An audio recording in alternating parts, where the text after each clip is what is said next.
गुरुर्ब्रह्मा गुरुर्विष्णुः गुरुर्देवो महेश्वरः गुरु साक्षात् परब्रह्मा तस्मै श्री गुरवे नमः।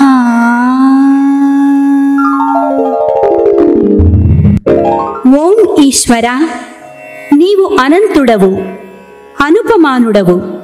ఆకాశము వలె నిండి గాలి వలె వ్యాపించి భూమి వలె చరాచర భూతకోటిని మోయుచున్నాడవు. సూర్యుని వలె జగజ్జాలములను వెలిగించుచున్నాడవు. నీకంటే ఘనులు గాని పూజ్యులు గాని పవిత్రులు గాని ఎవ్వరునూ లేరు. ఓ స్వామి, నీ మహిమ, నీ శక్తి, నీ వైశాల్యము, నీ లోతు, నీ సర్వజ్ఞత్వము తెలిసిన వారెవరునూ లేరు. నీవు సృష్టి స్థితి లయములకు మూలమై జ్ఞాన అజ్ఞానములు, కలిమి లేములు, ఘనాధికములు, బంధమోక్షములకతీతమైన నీ నిజతేజము ఎల్ల మానవ జీవకోటికిని ఆధారభూతమై ప్రకాశించుచున్నది. ఓ స్వామి, నిన్ను నమ్మిన వారు నశించరు. నిన్ను ధ్యానించు వారికి దుఃఖములు లేవు. నిన్ను మనస్సులో నుంచి వారికి భయము లేదు. మేము పామరులము, దీనులము, నీవే దిక్కని నమ్మియున్న భక్తులము. మా భారము కర్ణధారుని వలె నీపై వేసికొని మమ్ము మాయలయందును పాపములయందును హింసలయందును పోనీయక నీ తత్ప్రతిపాదకంబైన మహావిశ్వమునందు సర్వదా నిలిపి నీ దయయను సర్వసేచనమున మమ్ము పునరుద్ధరించి మా కష్టములను దీర్చి మా అజ్ఞానమనే చీకటిని తొలగించి మా పొరపాట్లు మన్నించి మమ్ము అన్ని విధాలా కాపాడి సంరక్షింపుము తండ్రి. నీవు కరుణాళుడవు, దయాళుడవు, దీన రక్షకుడవు, దేవాధిదేవుడవు, సచ్చిదానంద స్వరూపుడవు, ఈశ్వరుడవు. నీకు మా నమస్సులగునుగాక. నమస్తే నమస్తే నమస్తే నమః. ఓం శాంతి శాంతి శాంతి.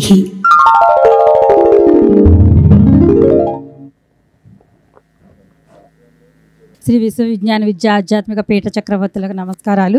పీఠాధిపతులకు, అమ్మగారులకు మరియు సభ్యులకు, పత్రికా పాత్రికేయులకు అందరికీ కూడా నమస్కారాలు. అందరికీ స్వాగతం, సుస్వాగతం. మరి హైదరాబాద్ సభ్యులు మరియు కొంపెల్లి సభ్యులు తరపు నుండి మరి స్వామివారికి నూతన సంవత్సర శుభాకాంక్షలు తెలియచేసుకుంటున్నాము. కొంపెల్లి సభ్యులు ఈరోజు మనకి ప్రత్యేకంగా ఈ సభను నిర్వహణ చేస్తున్నారు. వారు గత ఇంతకు పూర్వం నాగులాపల్లి మన ఉప్పరగూడెంలో వారు ఉండేవారు. అక్కడి నుండి వచ్చి 25 సంవత్సరాల క్రితం ఇక్కడికి వచ్చి అప్పటి నుండి ఆ రోజు నుండి కూడా ఇక్కడ హైదరాబాద్లో వారు నివాసం ఏర్పాటు చేసుకున్నారు. అంతేకాకుండా అప్పటి నుండి కూడా ఎన్నో సేవలు, ఆశ్రమ సేవలు వారు అందజేస్తున్నారు. మరి మన గట్పల్లి ఆశ్రమానికి వచ్చేసరికి వారు ప్రతి ఆదివారం కూడా వచ్చి వారు శ్రమదానం చేసుకునేవారు. ఎప్పుడూ చేసుకుంటూ ఉంటారు.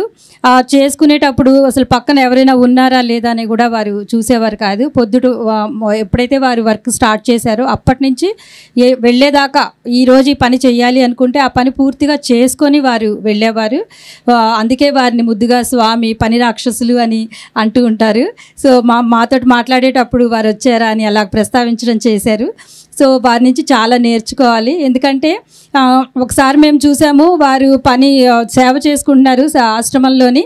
వెనక ఆ పిల్లలు రోడ్డు మీద ఉన్న రాళ్ళన్నీ కూడా తీస్తున్నారు. ఆశ్రమ శాఖలోని రాళ్ళన్నీ కూడా ఏరేస్తున్నారు.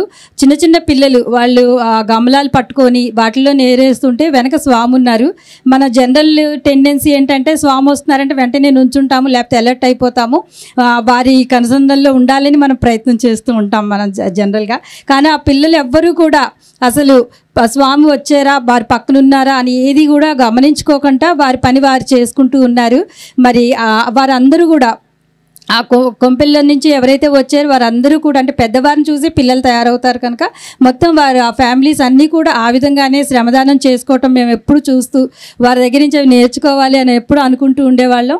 సో అంతటి సేవ చేసినందుకు ఎప్పుడు కూడా మన ఇంటికి స్వామివారిని పిలుస్తూ ఉంటాం. మనం మా ఇంటికి రండి, లేకపోతే మా గృహప్రవేశానికి రండి, మా ఆతిథ్యం స్వీకరించండి అని పిలుస్తుంటాం. కానీ ఇక్కడ మనం గమనించగలవలసింది ఏంటంటే వారు పిలవలేదు, స్వామివారే వారి దగ్గరికి వస్తామని అన్నారు. ఆ రోజు నేనున్నాను. వారు శ్రమదానం చేస్తుంటే మీ దగ్గరికి వస్తాను నేను అని చెప్పారు. సో అన్న తర్వాత వాళ్ళు నిరీక్షణ చేశారు. స్వామి వారికి డేట్ ఇవ్వాలని చెప్పి వారు అడిగి తీసుకొని ఇంత మహోన్నతంగా అంటే ఇంతకు ముందు వారు చేసుకున్నప్పుడు ఒక దాబాలోని వారు పైన ఏర్పాటు చేసుకున్నారు సభ, అది చిన్నగా చేసుకున్నారు. మరి ఇంత ఘనంగా వారు చేసుకొని ఏర్పాట్లన్నీ చేసుకొని వస్తున్నప్పుడు కూడా అన్ని ఫొటోస్ ఎక్కడా కూడా ఏ శిష్యులకి ఇబ్బంది రాకుండా వారి అడ్రస్ అది కరెక్ట్గా రావాలని చెప్పి వారు అవన్నీ ఏర్పాటు చేసుకున్నారు. వారు మొత్తం కొంపెల్లి సభ్యులు మాత్రమే ఇది చేసుకున్నారు. అది నిజంగా మనం అది గర్వించదగినది, వారిని మెచ్చుకోవాల్సిన విషయం. అది ఎవరి సహాయకారాలు తీసుకోకుండా వారు ఎంతో లక్ష్యంగా ఈరోజు ఈ సభను వారు ఏర్పాటు చేసుకున్నారు. వారికి ధన్యవాదాలు తెలియచేసుకుంటున్నాము. డేట్ ఇచ్చిన తర్వాత మళ్ళీ మనకి స్వామివారు తిరుపతి సభకి డేట్ ఇవ్వటం జరిగింది. సో మేము అడిగితే వర్మగారు కూడా తిరుపతి సభ అవుతుంది అని చెప్పారు. సో నరసింహ గారికి మళ్ళీ ఆ రోజు ఫోన్ చేసి తిరుపతి సభ ఉంది కనుక ఇది క్లాష్ అవుతుంది, ఇది క్యాన్సిల్ అయిందని చెప్పాము. మరి శిష్యుడి లక్ష్యం ఎంత ఘనంగా ఉంటుందంటే మరి వాళ్ళు స్వామిని తెప్పించేసుకున్నారు. ఆ తిరుపతి సభ అక్కడ క్యాన్సిల్ అయ్యింది, వీరు ఇక్కడ తెప్పించుకొని ఘనంగా చేసుకుంటున్నారు. అభినందనీయులు. మరి మన ప్రోగ్రాంలోకి వెళ్ళినట్లయితే మొట్టమొదటిగా వారి తరపు నుంచి నాగూరు అప్పారావు గారు సభనుద్దేశించి ప్రసంగిస్తారు. జగమున ధర్మము నెల్కొల్పగా ఈశ్వరుండొక్క దివ్య వ్యక్తిని వంపున్ యుగ యుగమున హతడే ఈ సగుణాత్మకుడైన సారసాక్షుడు గంటే హనువులయందు సుందర హజాండమునందు హిమము సూక్ష్మ పున్గణములయందు సూర్య శశికాంతులయందు పరాత్పరా భవద్భినుత విలాస వైఖరి ప్రవీణత దోసుసునున్నది ఇక నిన్ను కనుగొనలేనిసో కనులు కలిగిన హందులు కారే మానవుల్ ఇక నిన్ను కనుగొనలేనిసో కనులు కలిగిన హందులు కారే మానవుల్. ఈనాటి సభకు ముఖ్య అతిథిగా విచ్చేసినటువంటి వారు లోక కళ్యాణార్థమై అవతరించినటువంటి అవతారులు రసస్వరూపులు అయినటువంటి శ్రీ శ్రీ డాక్టర్ ఉమర్ హాలిషా సద్గురువు సార్వభౌమునకు సాష్టాంగ ప్రణామములు. పూర్వపీఠాధిపతులందరికీ అయినటువంటి వారందరికీ సాష్టాంగ ప్రణామములు. ఈ సభకు విచ్చేసినటువంటి వారందరికీ సభ్యులకు సభ్యేతరులకు అతిథులకు హృదయపూర్వక నమస్కారము.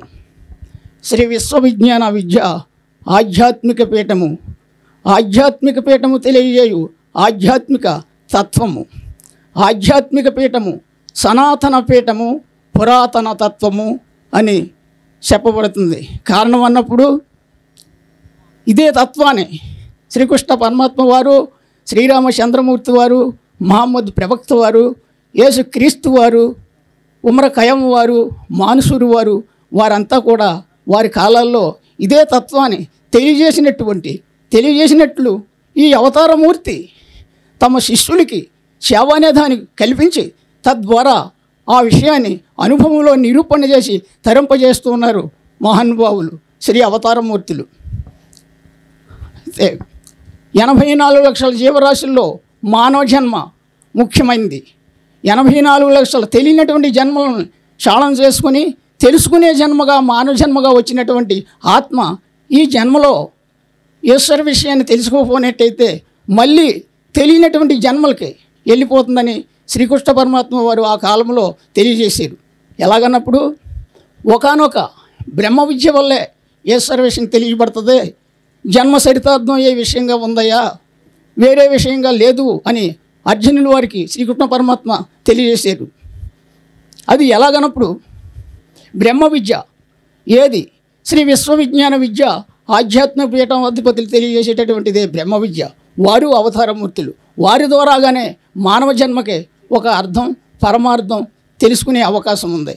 నిరంతరం కూడా స్వామి త్రయీ సాధన అనే 3 సాధనల కలయిక త్రయీ సాధన ప్రసాదించారు. పూర్వ పీఠాధిపతి వారు, ఈ పీఠాధిపతి వారు కూడా మానవులకి అమోఘమైనటువంటి విశ్వమానవాళ్ళు తరించాలనే ఆశాజనితమైన విషయాలను నిరూపణ చేసి తెరింపచేయాలనేటటువంటి భావంతో ఈ త్రయీ సాధన ప్రసాదించారు. దాని ఫలం ఎలా ఉంటుందన్నప్పుడు, మనం త్రయీ సాధన చేస్తే మన శరీరానికి ముక్తి, ఆత్మకు ముక్తి, ఆత్మకు తృప్తి, మనసుకు ముక్తి.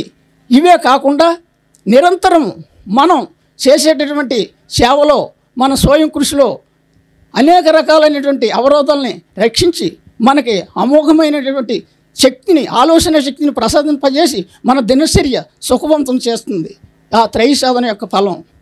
ఇది తప్పనిసరిగా విశ్వమానవాళ్ళు ఆచరించవలసిన విషయం. ఎందుకన్నప్పుడు శ్రీకృష్ణ పరమాత్మ వారు భగవద్గీతలో ఈ యొక్క ఆధ్యాత్మిక తత్వాన్ని అనుసరించినటువంటి వ్యక్తి వాడు సదాకర్మలు ఆచరించుతూనే ఉండవలసి వస్తుందయ్యా అని అర్జునుల వారికి తెలియజేశారు. ఈ తత్వాన్ని అనుసరించి నడిచినప్పుడు మానవ జన్మ చరితార్థమయ్యే విషయంగా ఉందని నేను తెలియజేసుకుంటూ, ఈ అవకాశం ఇచ్చినటువంటి స్వామికి సాష్టాంగ నమస్కారం తెలియజేసుకుంటూ స్వామివారి దగ్గర సెలవు తీసుకుంటున్నాను. అలాగే మీ అందరికీ నమస్కారం చేసుకుంటూ సెలవు తీసుకుంటున్నాను. త్రయీ సాధన గురించి మరి ఎన్నో మంచి విషయాలు తెలియజేసిన అప్పారావు గారికి సభ తరపున ధన్యవాదాలు. మరి మణికొండ నుంచి అప్పారావు గారు మాట్లాడతారు. శ్రీ విశ్వవిజ్ఞాన విద్య ఆధ్యాత్మిక చక్రవర్తులకు నా సాష్టాంగ నమస్కారములు. ఇక్కడికి విచ్చేసిన సభ్యులకు, సభ్యేతరులకు నా హృదయపూర్వక నమస్సుమాంజలి. అలాగే మా ఆహ్వానాన్ని మన్నించి గురుగారు మాకు ఈ అవకాశాన్ని కల్పించినందుకు, మీరందరూ దానికి ఈ కార్యక్రమానికి విచ్చేసినందుకు అందరికీ నూతన సంవత్సర శుభాకాంక్షలు తెలియజేస్తూ, అలాగే ముందుగా సంక్రాంతి శుభాకాంక్షలు తెలియజేస్తూ, సో మీకు అందరికీ మరొక్కసారి ధన్యవాదాలు తెలియజేసుకుంటున్నాము. మేము కొంపల్లి సభ్యుల తరపు నుంచి, అందరి తరపు నుంచి నేను గురువుగారు మనకి చాలా విషయాలు చెప్తున్నారు. అంటే ఈ పీఠం ఎలా వచ్చిందనేది మనలో చాలామంది అందరికీ తెలుసు.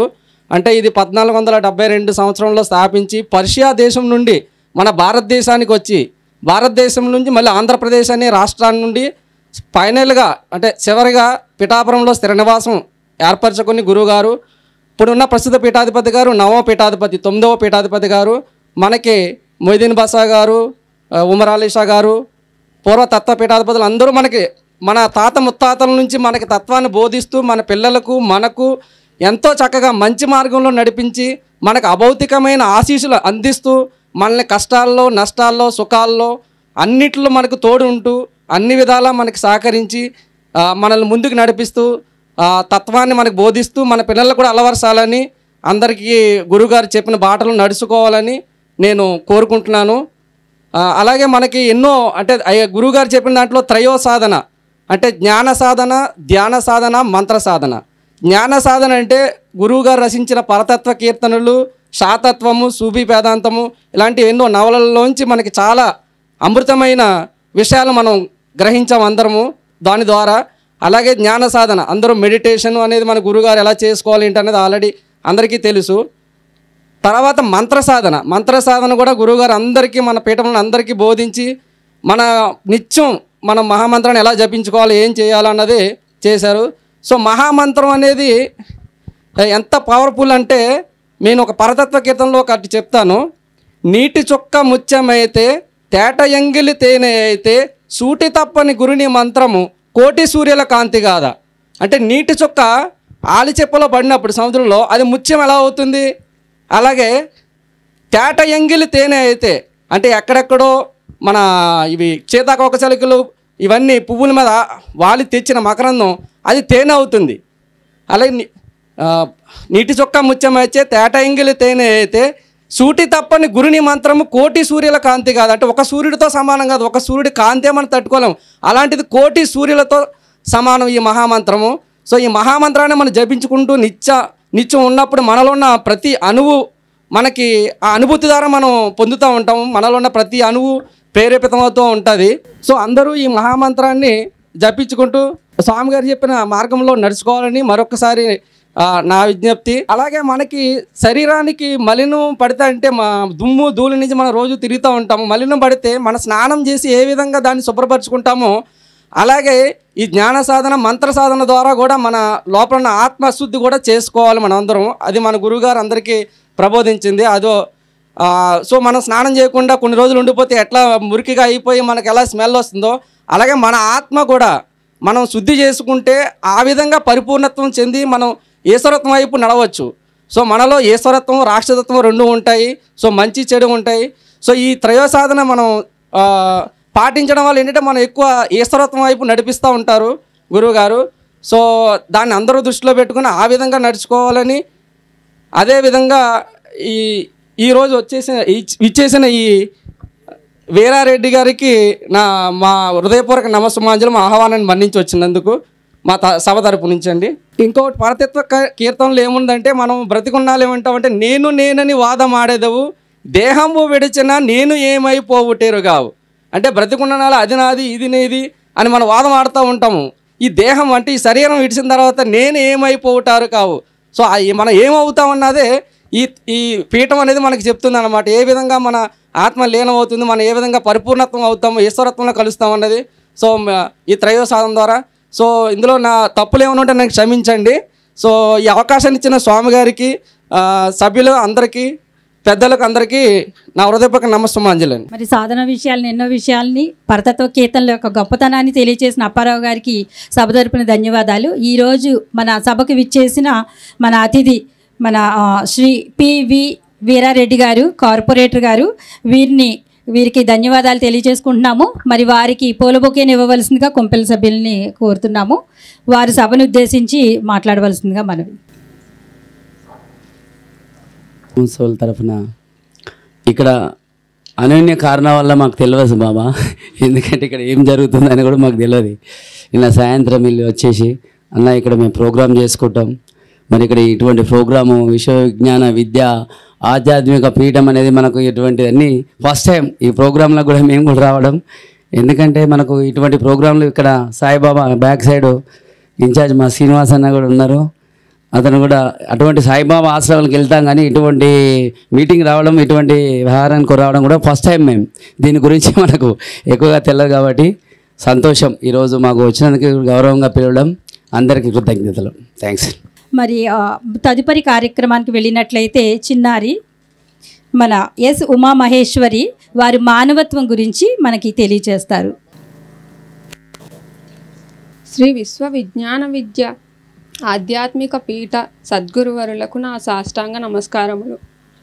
జహరా బేగం పెద్దమ్మ గారికి, పూర్వ పీఠాధిపతులకు నా సాష్టాంగ నమస్కారములు. సభా సభ్యులందరికీ నా నమస్కారములు. ప్రతి ఒక్కరూ తెలుసుకోవాల్సిన విషయం ఏమిటంటే మానవ జన్మ చాలా ఉత్కృష్టమైనది. ఎచ్చట నుండి వచ్చితిమో ఎచ్చట కేకుట కౌమో, ఎచ్చట నుండి వచ్చితిమో ఎచ్చట కేకుట కౌమో, ఎవరు నిక్క మెరుంగి వారులు కాదు దాత్రియన్ దిక్కటన్.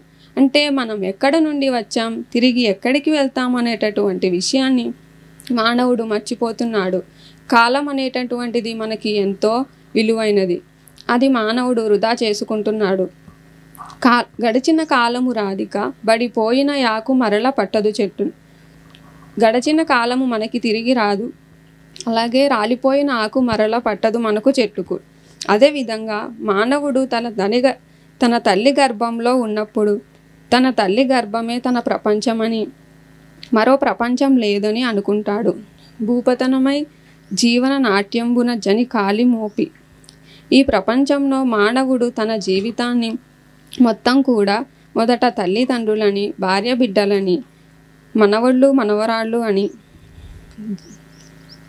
బాల్యము, యవ్వనము, కౌమాల్యము మరియు వృద్ధాప్యము అనే 4 విధాలుగా భ్రాంతిలో పడి బ్రతుకుతున్నాడు.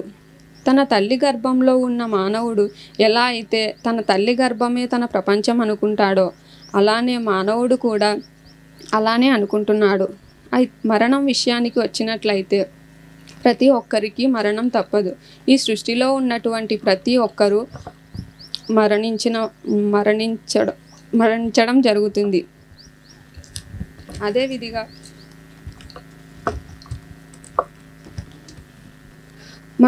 మన పూర్వీకుల నుండి గ్రహించబడితే తాతలు ముత్తాతలు కాలం చేయడం చూస్తున్నాము. అయినప్పటికీ మనిషి గ్రహించలేకపోతున్నాడు. ఉదాహరణకు ఒక రాజు తన రాజ్య పర్యటనకు వెళుచున్నప్పుడు ఒక ముసలివాడు ఆ మార్గంలో ఎదుర్కొని కష్టంగా దీనంగా కట్టెలు తలపై పెట్టుకొని నడుచుకుంటూ వెళ్తున్నాడు. ఆ ముసలివాడిని చూసి ఆ మహారాజు, ఎందుకు నీకు ఈ వయసులో ఇంత కష్టపడుతున్నావు అని అడిగాడు. ఆ ముసలివాడు, నేను రోజు ఈ కట్టెలు కొట్టుకొని బ్రతుకుతాను, లేదంటే నాకు పూట గడవదు అని చెబుతాడు. ఆ ముసలివాడి కష్టం తీర్చడానికి ఎలా అయినా తీర్చాలి అని చెప్పి ఆ మహారాజు తమ చందనవనాన్ని రాసి ఇచ్చి వారికి నీకు ఏ కష్టం ఉండదు అని చెప్పి అక్కడి నుండి వెళ్ళిపోతాడు.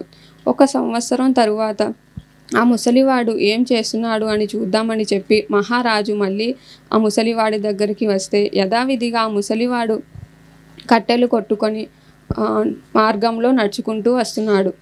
ఆ నడుచుకుంటూ రావడం చూసి, ఎందుకయ్యా నువ్వు మళ్ళీ, నేను చందనవనాన్ని నీకు రాసి ఇచ్చాను కదా, ఎందుకు నువ్వు అంత కష్టపడుతున్నావు అని అడుగుతారు.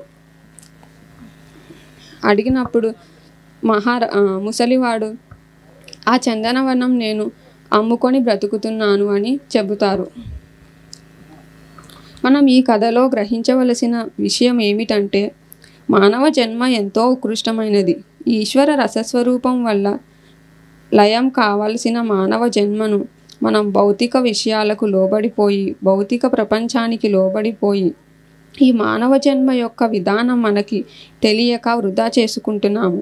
ఏ విధంగా అయితే ముసలివాడు ఆ చందనవనం విలువ తెలియలేదో, అదేవిధంగా మనిషి కూడా మానవ జన్మ ఎంతో గొప్పదని మర్చిపోయి ఈ జన్మని కాలాన్ని వృధా చేసుకుంటున్నాడు.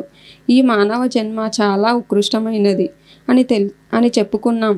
ఏ విధంగా అన్నటువంటి విషయానికి వస్తే, మనకు శ్రీ విశ్వవిజ్ఞాన విద్య ఆధ్యాత్మిక పీఠ చక్రవర్తులు చెప్పినటువంటి విషయం, నీవు వేరు నేను వేరు కాదు, నీలోనూ ఈశ్వరుడున్నారు, నాలోనూ ఈశ్వరుడున్నారు, నిన్ను నీవు గ్రహించమని స్వామి మనకు ఉపన్యాసాలలో వారు రచించిన గ్రంథముల్లో చెప్పబడుతుంది.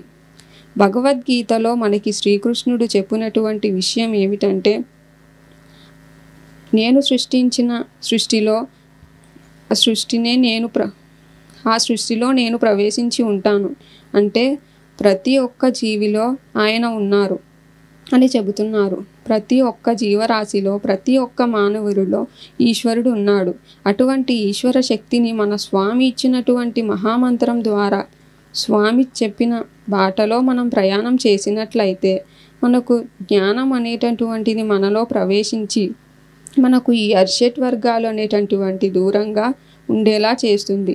స్వామి బాటలో ఉన్నప్పుడు మనకు మానవ జన్మ యొక్క విశిష్టత తెలుస్తుంది. స్వామి, నా చివరి శ్వాస విడిచేసరికి నీలో లయం చేసుకో అని ఎవరైతే స్మరించి తపించి లక్ష్యంతో ఉంటారో, సద్గురు యొక్క బాటలో నడుస్తారో, ఈ ముక్తిని స్వామి ప్రసాదించే అవకాశం కలుగుతుంది. కావున అందరూ అటువంటి మార్గంలో నడవాలని కోరుకుంటూ ఈ అవకాశం ఇచ్చిన సద్గురువరులకు నా సాష్టాంగ నమస్కారం. మరి వారు చెప్పిన విషయాల్ని మనము పాటించినట్లయితే మన యొక్క జన్మ ఏ విధంగా ఉంటుంది, ఆ ఉత్కృష్టత ఏ విధంగా ఉంటుందనే విషయాలు తెలియజేసిన ఉమామహేశ్వర గారికి సభ తరపున ధన్యవాదాలు. ఇప్పుడు కొంపెల్ల మరియు సుభాష్ నగర్ సభ్యులు కోలాటాన్ని మనకి ప్రదర్శిస్తారు. వారిని ఇక్కడ స్టేజ్ దగ్గరికి రావాల్సిందిగా కోరుతున్నాం. చూడరండమ్మా వచ్చాడమ్మా కృష్ణుడు, రేపల్లె వాడల్ని ఏలువాడు. చూడరండమ్మా వచ్చాడమ్మా కృష్ణుడు, రేపల్లె వాడల్ని ఏలువాడు. చూడరండమ్మా వచ్చాడమ్మా కృష్ణుడు, రేపల్లె వాడల్ని ఏలువాడు. అనగండాలు దాటించు నల్లవాడు.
మెడలు తొక్కిన పిల్లాడమ్మ మడుగులో వాడిన గడుసోడమ్మ వచ్చాడమ్మ గోవుల గోపన్న వాడు కొండను ఎక్కిన అల్లరి పుల్లోడు చూడరండమ్మా వచ్చాడమ్మ కృష్ణుడు రేపల్లె వాడల్ని ఏలువాడు చూడరండమ్మా వచ్చాడమ్మ కృష్ణుడు రేపల్లె వాడల్ని ఏలువాడు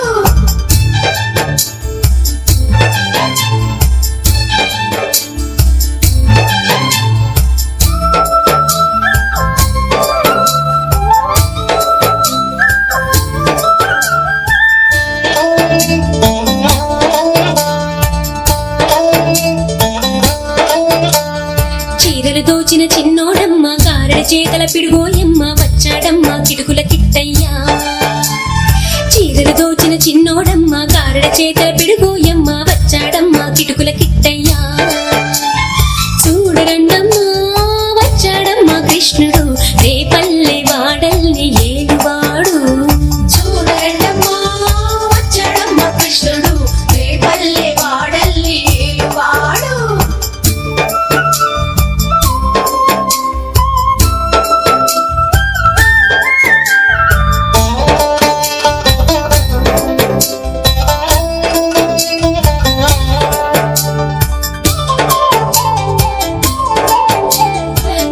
బుద్ధులు చెప్పిన వాడు భామల పాలిటి ప్రేమల వాడు వచ్చాడమ్మా రాధాకృష్ణయ్య బాబుకు బుద్ధులు చెప్పిన వాడు భామల పాలిటి ప్రేమల వాడు వచ్చాడమ్మా రాధాకృష్ణయ్య వాడు వేణువును దేవెన్నెల కన్నయ్య చూడరండమ్మా వచ్చాడమ్మా కృష్ణుడు రేపల్లె వాడల్ని ఏలువాడు చూడరండమ్మా వచ్చాడమ్మా కృష్ణుడు రేపల్లె వాడల్ని ఏలువాడు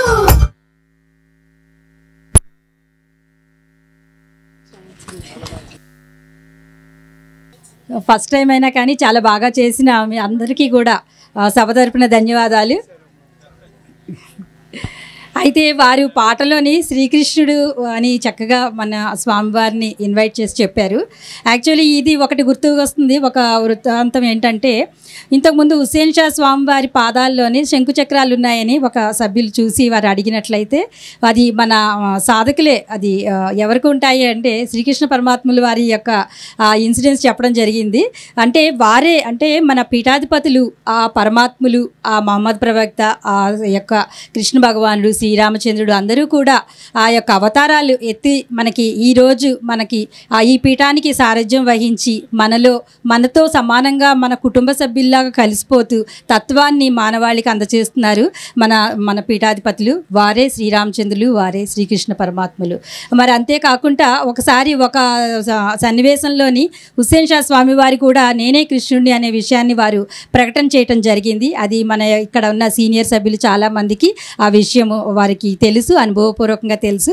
మరి అటువంటి పీఠాధిపతుల సన్నిధానంలో మనం ఈరోజు కూర్చొని చక్కగా ఆ యొక్క వారి యొక్క ఉపన్యాసం వినటానికి వచ్చాము. వారి యొక్క సన్నిధానంలో కూర్చొని నూతన సంవత్సరంలో మరి కూర్చొని ఇక్కడ ఆ యొక్క ఆహ్లాదాన్ని, మనం ఆనందాన్ని చేసుకుంటూ ఉంచాము.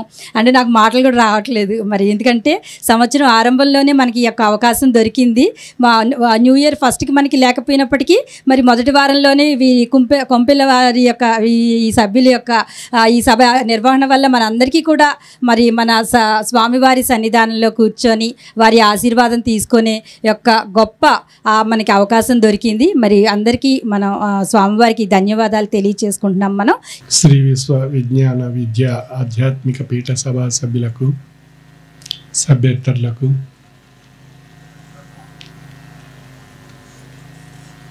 పట్టణ ప్రముఖులకు, మన ముందు ప్రసంగించినటువంటి కార్పొరేటర్ వీరారెడ్డి గారికి, పాత్రికేయులకు, కొంపెల్లె సభ్యులు ఎంతో చక్కగా ఏర్పాటు చేసుకుని సభా నిర్వహణ కార్యక్రమాన్ని చేపట్టినటువంటి ప్రతి ఒక్కరికి పేరు పేరున నా యొక్క ప్రత్యేక శుభ ఆశీస్సులు తెలియజేస్తూ, ఈ సభ 2024 సంవత్సరం మొదట కొంపెల్లో ఈ సభ ఏర్పాటు చేసుకోవడం అనేటువంటిది సంవత్సరం మొదటి సభగా గుర్తింపబడ్డం వారి యొక్క అదృష్టంగా వారికి ఇచ్చినటువంటి అవకాశం. ముందుగా ఈ అవకాశం యాక్చువల్గా ఈ తిరుపతి వారికి ఇవ్వవలసి ఉన్నది. ఆ తిరుపతి సభను పోస్ట్పోన్ చేసి ప్రత్యేకించి కొంపెల్లి సభ్యులకి ఈ సభ వారికి ఇవ్వాలని చెప్పి నిర్ణయించుకుని మొట్టమొదటి సంవత్సరం సభ వారికి కొంపెల్లి సభ్యులకి ఇవ్వటంలో ఉండేటువంటి ప్రత్యేక విశిష్టత ఏది అన్నప్పుడు వారు ప్రతి వారం హైదరాబాదు గట్పల్లి ఆశ్రమానికి వచ్చి కుటుంబ సభ్యులతో సహా అంతా వచ్చి చిన్నపిల్లలు చిన్నారులు ఎంతోమంది ఉన్నారు దాంట్లో. ఆ చిన్నారులు వారి యొక్క భార్యామణులు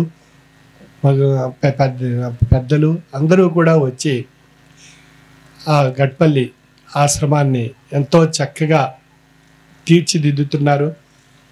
మరి వారు ఎంతో దూరం నుండి గట్పల్లి రావటానికి సుమారు గంటన్నర సమయం పడుతుంది. అంత శ్రమకు ఓర్చి అక్కడికి వచ్చి పని ప్రారంభం మొదలుకొని ఉదయం 8 గంటలు మొదలుకొని సాయంకాలం 4:30-5 గంటల వరకు కఠోర దీక్ష లక్ష్యంతో ఆ యొక్క ఆశ్రమాన్ని అభివృద్ధి పరచుకోవాలి, ఒక చక్కని ఉద్యానవనం కింద తీర్చిదిద్దాలి అనేటువంటి ఒక గొప్ప ఆశయం. అది స్వామి మనసుని, సద్గురువర్యుల మనసుని కదిలించి వారికి మొట్టమొదటి సభ కొత్త సంవత్సరంలో వారికి ఇవ్వటం జరిగింది. అది వారి యొక్క ప్రత్యేక విశిష్టత. వారు పని రాక్షసులు, పని యందు ఇంకా వారు వెనక ముందు ఆలోచించరు. ఇది సద్గురువర్యుల యొక్క ఆజ్ఞ, ఆ పని పూర్తి చేయాలి అనేదే వారి యొక్క లక్ష్యం. ఆ లక్ష్యంలో స్వామిని దర్శించుకుంటూ, స్వామిని మననం చేసుకుంటూ, స్వామి యొక్క కీర్తనలు పాడుకుంటూ వారు ఆ పని యందు లగ్నమై చుట్టుపక్కల ఉన్నటువంటి విషయాలు ఏదీ పట్టించుకోకుండా వారు అదే దృష్టితో వారు ఆ కార్యక్రమాన్ని అక్కడ ఆ పనిని చక్కబెట్టడం అనేటువంటిది వారి యొక్క ప్రత్యేక విశిష్టత. అది దృష్టిలో పెట్టుకొని సద్గురువర్యులు తిరుపతి పండితుల సభ, పెద్దవారి యొక్క సభ అయినప్పటికీ అది పోస్ట్పోన్ చేసి ప్రత్యేకించి కొత్త సంవత్సరంలో వీరికి మొట్టమొదట అవకాశం వీరికి ఇవ్వాలి అని చెప్పి సద్గురువర్యులు తలంచి వారికి ఈ మహాప్రసాదాన్ని ప్రసాదింపచేయటం జరిగింది.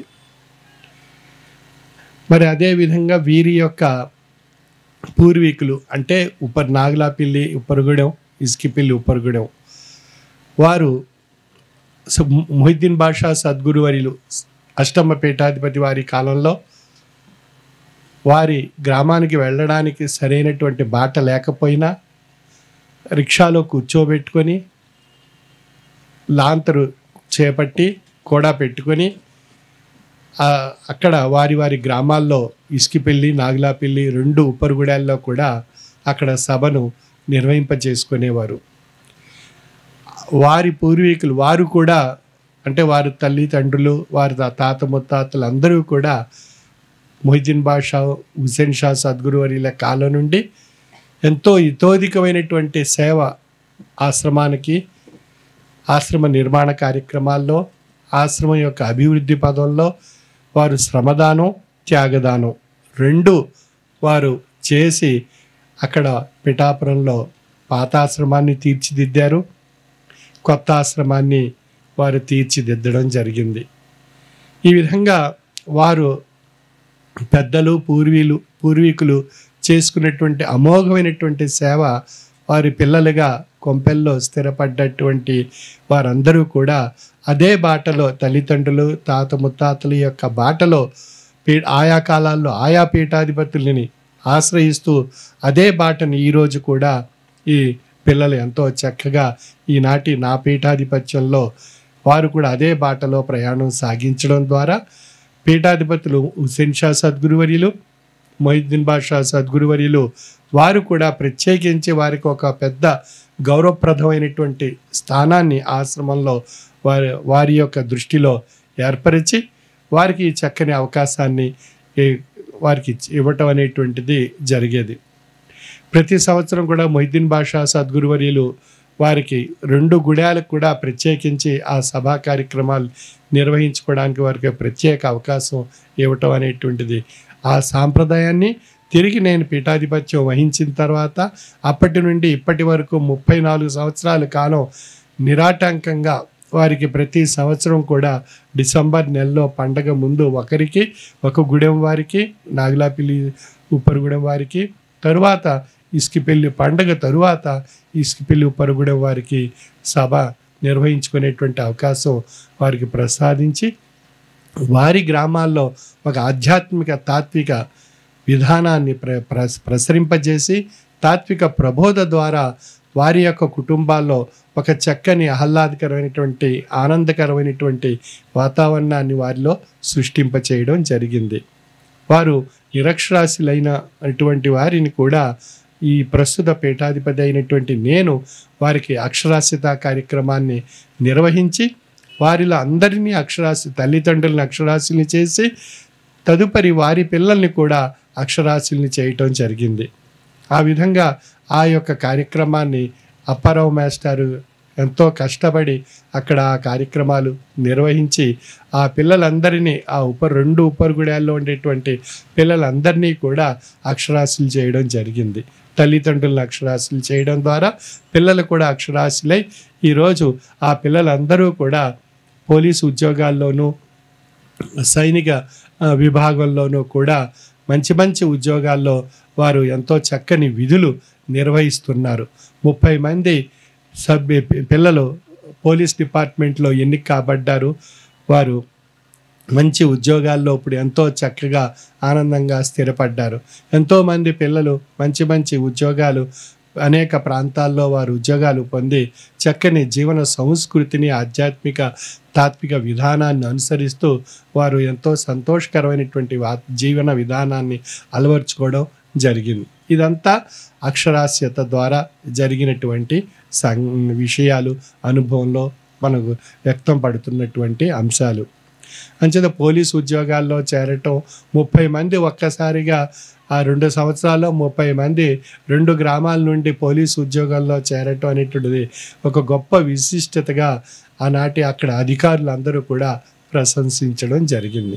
కారణం తల్లిదండ్రులు అక్షరాస్యులయ్యారు, పిల్లల్ని అక్షరజ్ఞానం కలిగించి వారికి ఒక మంచి విద్యా విధానాన్ని అలవాటు చేసి ఆ పిల్లలు ఈరోజు ఉద్యోగాల్లో మంచి మంచి ఉద్యోగాల్లో ఉన్నారంటే కారణం అక్కడ సద్గురువర్యులు వారికి ఇచ్చినటువంటి ఆశీస్సు, వారి తల్లిదండ్రులకి ఇచ్చినటువంటి ఆశీస్సు, పూర్వ పీఠాధిపతులు ప్రతి సంవత్సరం వారిపై ఆశీస్సు అనేటువంటి వర్షాన్ని వారిపై కురిపించి వారి గ్రామాలపై కురిపించి వారి పంటలపై కురిపించి వారికి ఒక చక్కని ఆధ్యాత్మిక జీవన విధానాన్ని అలవర్చుకుని వారి యొక్క శ్రమదానానికి వారి యొక్క త్యాగానికి సద్గురువర్యులు వారికి ముగ్ధులై వారికి అటువంటి అవకాశాలు ప్రతి సంవత్సరం ఇవ్వటం అనేటువంటిది ఒక గొప్ప విశిష్టత. నాగలాపిల్లి ఉప్పరగూడెం, ఇసుకపల్లి ఉప్పరగూడెం, అదేవిధంగా చంద్రంపాలెం ఉప్పరగూడెం కూడా ఈ విధంగా 3 గ్రామాలకి ప్రతి సంవత్సరం ప్రతి ఏటా ఆయా ఆధ్యాత్మిక ప్రబోధాత్మకమైనటువంటి సందేశాన్ని వారికి ప్రసాదింపచేస్తున్నారు. అదేవిధంగా ఈ సంవత్సరం మొట్టమొదటి సభ కింద కొంపెల్లి సభ్యులకు ఈ అవకాశం ఇవ్వటం అనేటువంటిది వారి యొక్క ప్రత్యేకమైనటువంటి వారు చేసేటువంటి శ్రమదానానికి, సేవాదానానికి, త్యాగధనానికి వారికి సద్గురువర్యులు ముగ్ధులై వారికి ప్రసాదించినటువంటి గొప్ప ఆశీస్సు.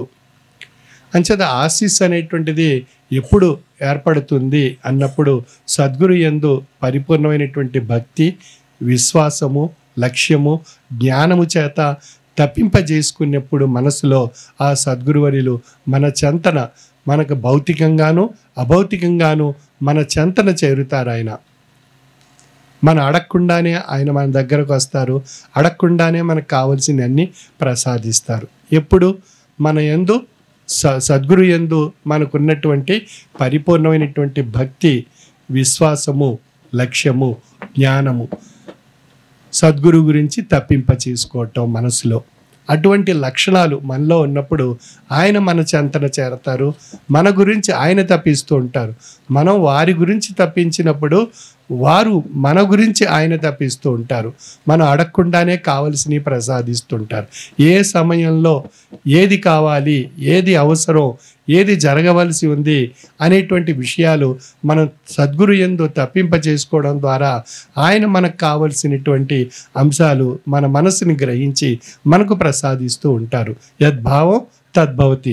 మన యొక్క మనసులో ఏ భావం ఉంది, సద్గురువుని తప్పింప చేసుకునేటువంటి భావన మన మనసులో ఉండడం చేత ఆయన మనకు కావలసినటువంటి ఆ ప్రసాదాన్ని ఆశీస్సు రూపంలో మనకు ప్రసాదించి ఆయన మనకు ఒక మహోన్నతమైనటువంటి అనుభూతిని, మహత్యాన్ని మనకు తెలియజేస్తారు. అంచేత మనం అడగకుండానే ఆయన మనకు ప్రసాదిస్తారు. మనం అడిగితే ఇవ్వరు. ఎందువల్ల మనం అడిగే విషయంలో భక్తి, విశ్వాసము, లక్ష్యము, జ్ఞానముతో తప్పింపజేసుకుని ఈ యొక్క విషయాన్ని కోరుకుంటున్నాడా, లేక స్వార్థంతో, భ్రాంతితో ఆ యొక్క విషయాన్ని కోరుకుంటున్నాడా అనేటువంటి విషయ విశ్లేషణ చేసుకుని ఆయన మనకు ఆ ప్రసాదాన్ని ప్రసాదిస్తారు. అంచేత మనకి ఏది అర్హత మనం కోరేదానికి, పొందేదానికి అన్నప్పుడు మనకు ఆ సద్గురు యందు పరిపూర్ణమైనటువంటి భక్తి ఉండాలి, విశ్వాసం ఉండాలి, లక్ష్యం ఉండాలి, జ్ఞానం ఉండాలి. ఆయన గురించి నిత్యం తప్పింపజేసుకునే మానసిక వ్యవస్థ మనలో ఏర్పరచుకుని మనం ప్రయాణం సాగించినప్పుడు సద్గురు యొక్క ఆజ్ఞను ఆశీస్సుగా స్వీకరించి మనం ప్రయాణం సాగిస్తే ఆయన మన తపనకు తగ్గట్టుగా ఆ ఫలితాలు మనకు ప్రసాదింపబడుతూ ఉంటాయి. అంచేత మనలో ఆ భక్తి ఏ విధంగా ఉంది, మనలో విశ్వాసం ఏ విధంగా ఉంది, మనలో లక్ష్యం ఏ విధంగా ఉంది, మనం సద్గురు యొక్క జ్ఞాన సంపదను ఎంతవరకు మనం పొందగలుగుతున్నాం, ఆయన గురించి ఎంతవరకు మన మనస్సు తప్పింప చేసుకోగలుగుతున్నాం అనేటువంటి విషయాలు మనం విశ్లేషించుకుంటే మనకి ఎంత శాతం మనలో ఆయా విషయాలు ఏర్పడి ఉన్నాయో మనం విశ్లేషించుకున్నట్లయితే మనకు తెలుస్తుంది మన భక్తి యొక్క స్థాయి, మన యొక్క విశ్వాసం యొక్క స్థాయి, మన యొక్క లక్ష్యం యొక్క స్థాయి, మన యొక్క జ్ఞానం యొక్క స్థాయి, మనం తప్పించే స్థాయి మనకు తెలియబడతాయి. అప్పుడు మనం కోరుకున్న విషయం యొక్క ఫలితం మనకు లభిస్తుంది. అంచేత మనం ఒక సద్గురు సన్నిధానానికి కానీ, ఒక భగవంతుని యొక్క ఆలయానికి కానీ మనం వెళ్ళినప్పుడు మనకి ఈ లక్షణాలు మనలో ఉన్నప్పుడే ఆ భగవంతుడు ఆ ప్రసాదాన్ని మనకు ఆశీస్సు రూపంలో మనకు ప్రసాదిస్తారు. చాలా మందిలో మనకి ఏ విధంగా ఉంటుంది, ఆ భక్తి నిలకడగా ఉండదు, ఆ విశ్వాసం నిలకడగా ఉండదు, ఆ యొక్క లక్ష్యం మనలో నిలకడగా ఉండదు, జ్ఞానం మనలో ఏర్పడదు. ఎందుకంటే మనం ఆధ్యాత్మిక సభకు వచ్చాం, సద్గురువులు ఏం చెప్పారు, చెప్పినటువంటి విషయం మనం మనసులో నెమరు వేసుకునేటువంటి స్థాయి మనలో ఉన్నట్లయితే ఆ జ్ఞానం మనలో వృద్ధి చెందుతుంది. ఇక్కడ విన్నాం, ఈ ప్రాంగణం దాటి మనం విడిచిపెట్టినట్లయితే మనకి వాటి వల్ల ఏ ఉపయోగం లేదు. అదేవిధంగా సద్గురు యందు మనం తప్పింపజేసుకునేటువంటి మహాప్రసాదం మంత్రాన్ని మనకు ప్రసాదించారు. అదేవిధంగా సద్గురువర్యులు త్రయీ సాధన మనకు ప్రసాదించారు. ఆ త్రయీ సాధన ఆచరిస్తూ ఆ మహామంత్రం ద్వారా గురువే మంత్రము, మంత్రమే సద్గురు స్వరూపము.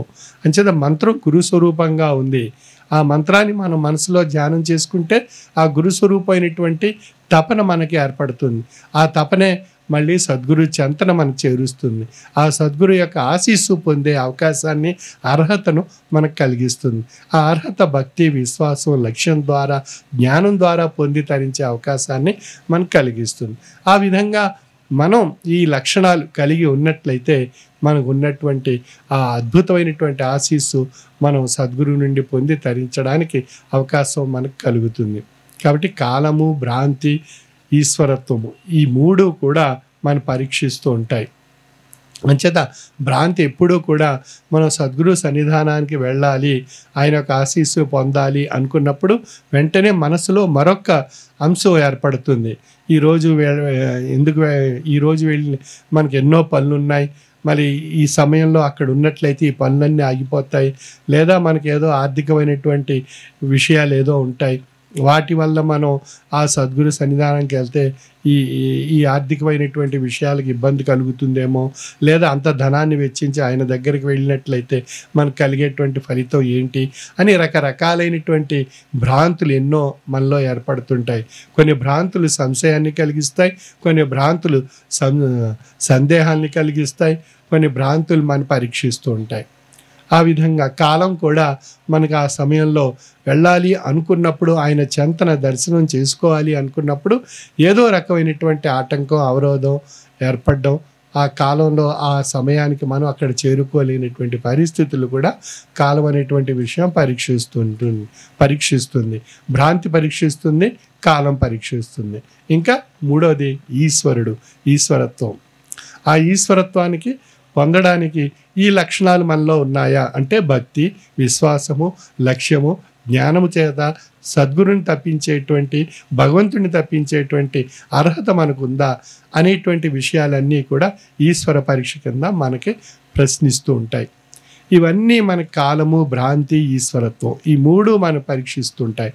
అంచేత ఈ పరీక్ష విధానాన్ని విశ్లేషించుకొని మనకు అక్కడ ఉన్నటువంటి ఆ సద్గురు యొక్క తపన మనకి అన్ని పరీక్షల్ని అధిగమించి మనకి సద్గురు చెంతన చేరుస్తుంది. ఇప్పుడు మనలో ఆ తపన యొక్క స్థాయి బట్టి మనం అక్కడ చేరుకోవడానికి అవకాశం కలుగుతుంది. అంచే తపన ద్వారా కోరిక ద్వారా ఆ యొక్క ఆసక్తి ద్వారా అక్కడికి వెళ్ళాలి అనేటువంటి ప్రయత్నం, ఆ ప్రయత్నానికి తగినటువంటి కృషి, ఆ కృషికి తగినటువంటి ఆ ఏర్పాట్లు అన్నీ చేసుకొని మనం ఇక్కడ రాగలుగుతున్నాం. అంటే కారణం, మూలం ఏది అన్నట్లయితే సద్గురు యందు తపన మనలో ఉన్నప్పుడు ఇవన్నీ ఏర్పడతాయి. అంచేత ఆ తపన అనేటువంటిది మనకి ఇక్కడికి తీసుకురాగలుగుతుంది. అదేవిధంగా సద్గురుని వారు మన ఈ కొంపెల్లె ప్రాంతంలో ఈ సభ ఏర్పాటు చేసుకోవడానికి వారు అడగకుండానే సద్గురువర్యులే వారికి ఆ ప్రసాదాన్ని ప్రసాదింపచేశారు.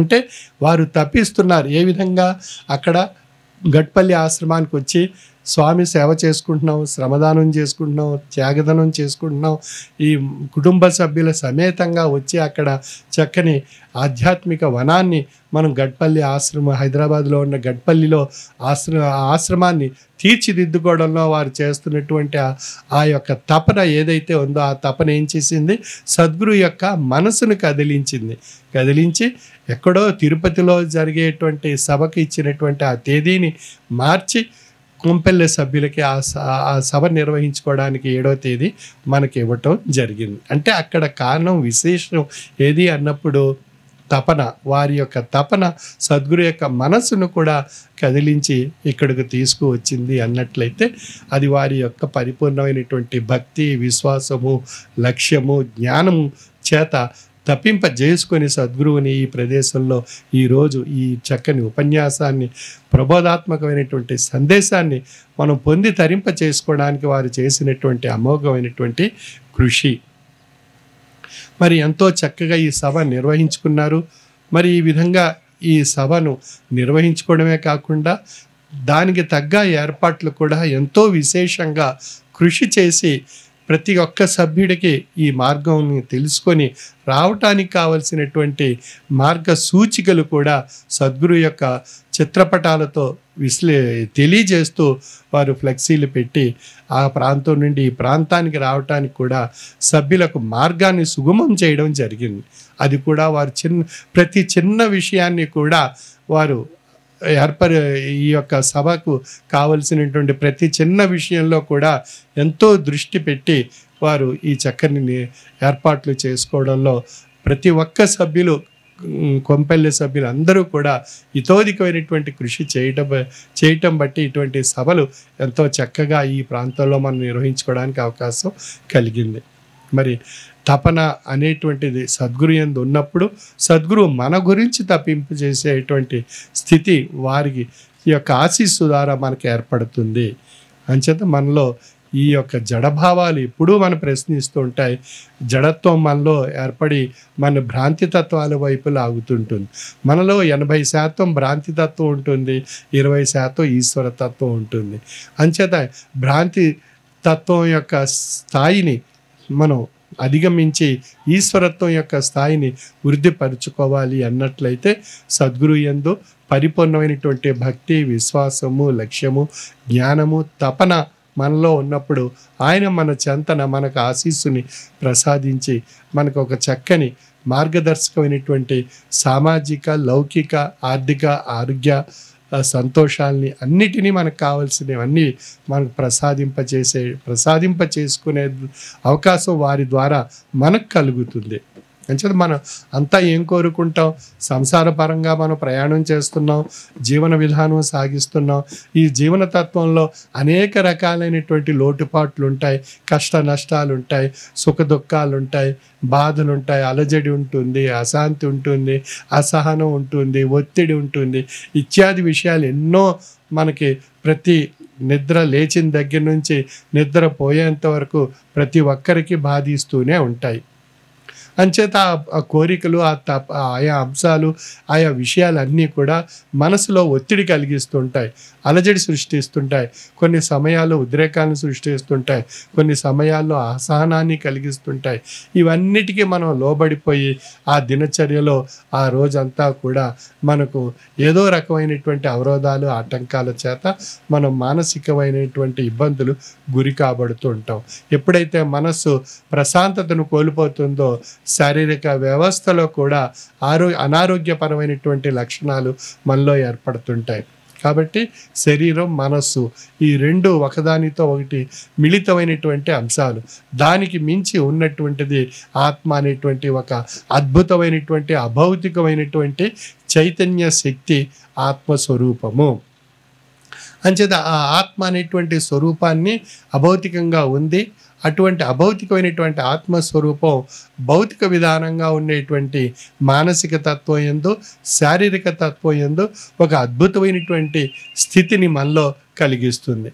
అంచేత ఈ అభౌతికమైనటువంటి చైతన్యవంతమైనటువంటి శక్తి కలిగినటువంటి ఆత్మ యొక్క స్థితి మన యొక్క శారీరక తత్వం యందు, మానసిక తత్వం యందు ఏ విధంగా ఉన్నాయి అని మనం విశ్లేషించుకున్నప్పుడు శారీరక తత్వం యందు ఆత్మ యొక్క స్వరూపం మన మనుగడ రూపంలో ఆయా కార్యకలాపాలు సాగించేటువంటి ఒక అద్భుతమైనటువంటి శక్తిని ప్రసాదింపచేయడం జరుగుతుంది శరీర తత్వానికి.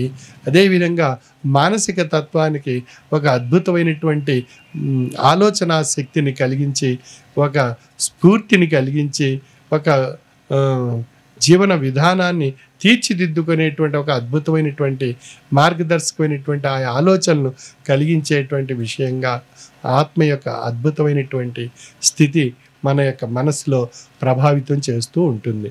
కాబట్టి ఈ మూడు తత్వాలకు మూడు సాధనలు ప్రసాదించారు సద్గురువర్యులు మనకు. ఆ సాధనలు ఏది అన్నప్పుడు దాన్ని త్రయీ సాధన అనేటువంటి విషయంగా వారు విశ్లేషింపజేశారు సద్గురువర్యులు. ఆ త్రయీ సాధనలో మంత్ర సాధన, జ్ఞాన సాధన, ధ్యాన సాధన, మూడు సాధనల యొక్క కలయిక త్రయీ సాధన.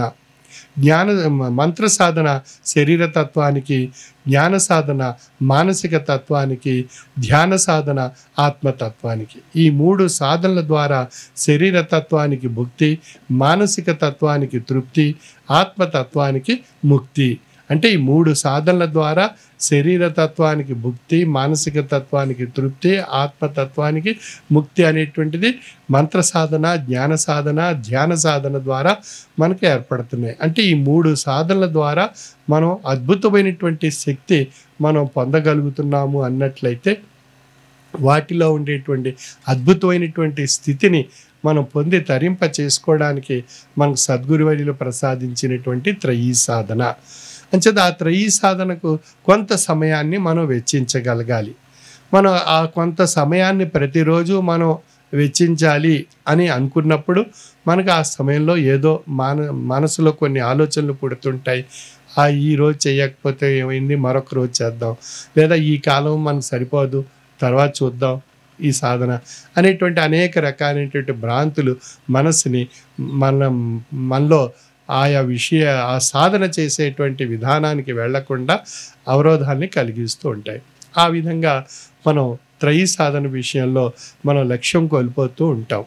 అంచేత ఆ త్రయీ సాధన ఆచరించడం ద్వారా మనకు కలిగేటువంటి అద్భుతమైనటువంటి ఫలితాలు, శరీర తత్వానికి ముక్తి, మానసిక తత్వానికి తృప్తి, ఆత్మతత్వానికి ముక్తి అనేటువంటి 3 విషయాలు సూక్ష్మంలో సులభంగా జీవన తత్వంలో మనం సునాయాసంగా పొంది తరించేటువంటి గొప్ప అవకాశం మనకు లభిస్తుంది. అంచేత దానికి వెచ్చించవలసిన కాలం ఎంత? సుమారు 30 నిమిషాల నుండి 40 నిమిషాల కాలాన్ని మనం వెచ్చించగలిగితే, మనం ఆ ప్రాతకాలంలో కానీ సంధ్యా సమయం కాలంలో కానీ వెచ్చించగలిగితే మనం కలిగేటువంటి అద్భుతమైనటువంటి ఫలితం మన యొక్క అనుభవంలో ఒక గొప్ప మహత్యంగా మనకు తెలియబడుతుంది. మనం వెచ్చించగలుగుతున్నామా లేదా అనేది మనం ప్రశ్నించుకోవాలి. మనకు కావాల్సింది లాభం, ఫలితం మనకు కావాలి అంటే మనం ఆ కాలం వెచ్చించాలి అంటే ఆ ప్రయత్నం మనం చేయాలి. చేసినప్పుడు ఆ ఫలితం లభిస్తుంది.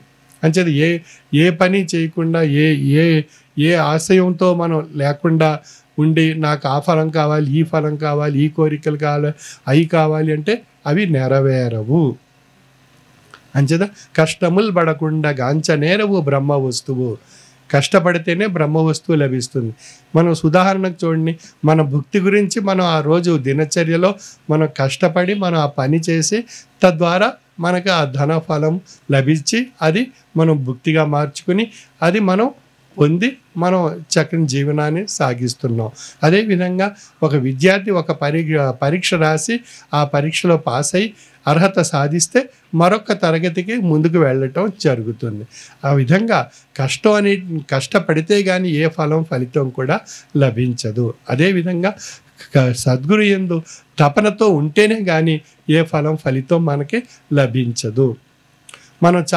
మనం ఏం చేస్తుంటాం, భగవంతుని ఆలయానికి వెళ్ళినప్పుడు లేదా సద్గురువర్యుల పీఠాధిపతులు స్వామీజీలు దర్శనానికి వెళ్ళినప్పుడు ఆ సమయంలో కొంత నటిస్తూ ఉంటాం. ఆ నటించి ఆ భాగం పూర్తయిపోయి మనం ఇళ్ళకి వెళ్ళిపోతుంటాం. ఆయన మన మనసు యొక్క తెర వెనకాల ఉన్నటువంటి అంశాన్ని ఆయన గుర్తిస్తుంటారు అభౌతికమైనటువంటి లక్ష్యంతో, అభౌతికమైనటువంటి ఆ శక్తితో. అంచేత వారిలో ఉండేటువంటి ఆ యొక్క లక్ష్యం ఏ విధంగా ఉంది అనేటువంటి ఆ లక్ష్యాన్ని వారు కొలబద్ధతగా తీసుకొని మనకి ఎంత ప్రసాదం ఏ సమయంలో ఎంతవరకు వారు మనం ప్రసాదింప చేయదలుచుకున్నారో ఆ ప్రసాదాన్ని, ఆ ఆశీస్సుని వారికి ఆ విధంగా ప్రసాదిస్తూ ఉంటారు. అంచేత మన యొక్క లక్ష్యం ఏ స్థాయిలో ఉందో వారు గుర్తిస్తూ వారి యొక్క విధానంలో మనం నిర్ణయింపబడాలి. అదేవిధంగా మన యొక్క విశ్వాసం ఏ స్థాయిలో ఉందో వారి యొక్క విధానంలో నిర్ణయింపబడి ఉంటుంది.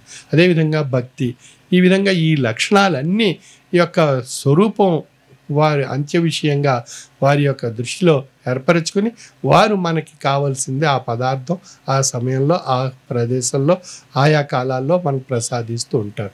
ఒక భగవంతుని ఆలయానికి వెళ్ళినా, ఒక సద్గురు యొక్క ఆలయానికి వెళ్ళినా, ఒక సద్గురు సన్నిధానానికి వెళ్ళినా, పీఠాధిపతుల సన్నిధానానికి వెళ్ళినా, స్వామీజీల సన్నిధానానికి వెళ్ళినా మనకు కావలసిన ఈ లక్షణాలు ఉన్నప్పుడే మనకు కావలసినటువంటి ప్రసాదం వారి నుండి మనం పొంది ధరించి అది మన యొక్క అనుభవంలో భౌతిక విధానంలో ఒక చక్కని మహత్యం మనలో ఏర్పడుతుంది.